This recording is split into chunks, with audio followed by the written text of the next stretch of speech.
Why the 2008 Lions were worse than the 2016 Browns.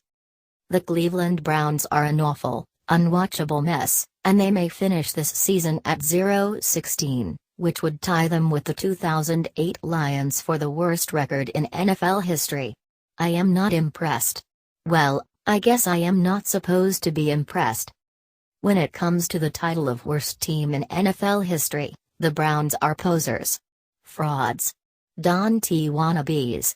I consider myself the official historian of those Lions. 3 other people applied for the job, but they were rejected for being overqualified, and as the Browns inch backward toward 0-16, I want all of Cleveland to know, I am not buying what you read, not selling. The Lions were worse.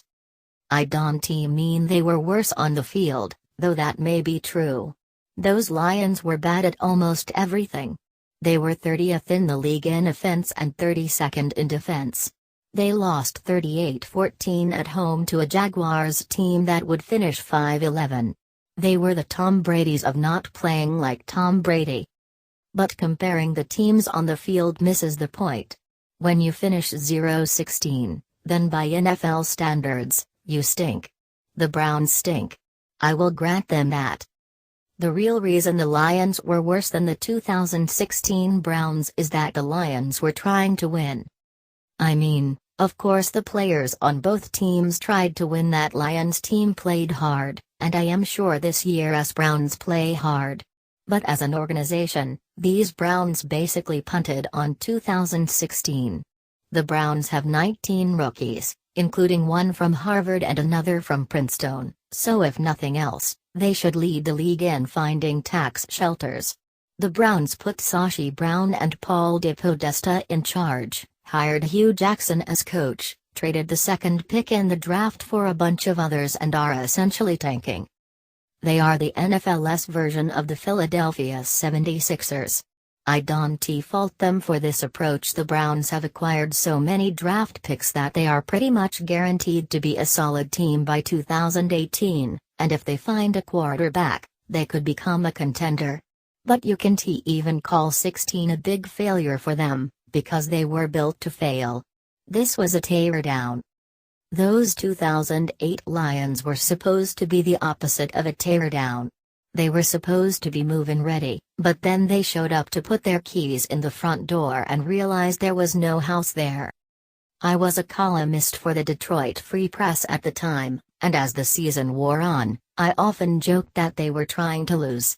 My slogan for their 0-16 quest, "Nothing is possible," but I was just joking. Anybody could see that they went into that season planning to win. Matt Millen was in his 8th year of running the team. Even with the Lions, where time moves so slowly it is in danger of moving backward, Millen knew he was running out of time.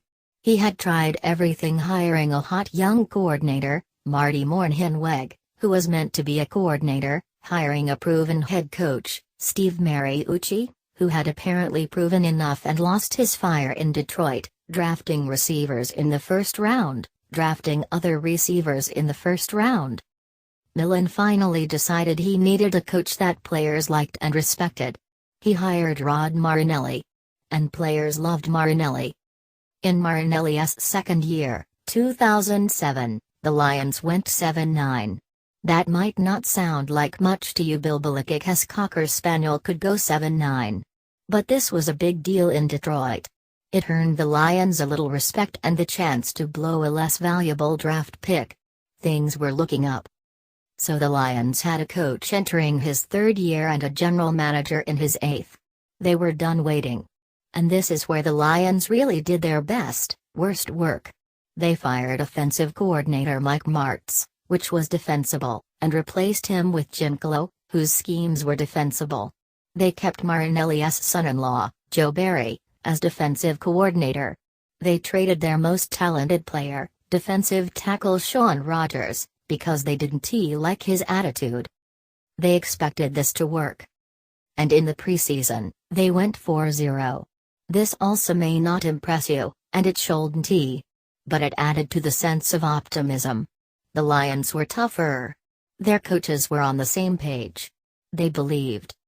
Before the season began, Marinelli said, "All I can tell you is, I like what I've seen so far." And nobody laughed. Defensive tackle Corey Redding told the Detroit News, "We redone molding folks, we redone trying to get guys to develop. If you not developed now, you need to be out of here. Right now, we redoing some great things." And again, nobody laughed. It's not that people expected the Lions to be good. But they looked primed for some healthy mediocrity. I just looked back at a bunch of predictions for that season. I predicted 6-10, and I was on the pessimistic end. Then the season began, and it became clear very quickly that mediocre was a pipe dream. After 15 minutes, the Lions trailed the Falcons 21-0. They lost by 13. Then they lost to the Packers by 23. Then they lost to the 49ers by 18. The ship never even took on water. It just vanished. Millen finally got fired. Quarterback John Kinna, who was loyal to Martz, was placed on injured reserve, mostly because the Lions didn't want to look at him anymore. The Lions traded receiver Roy Williams to the Cowboys for draft picks, but that was partly because they had a better receiver, a guy named Calvin Johnson, on the roster.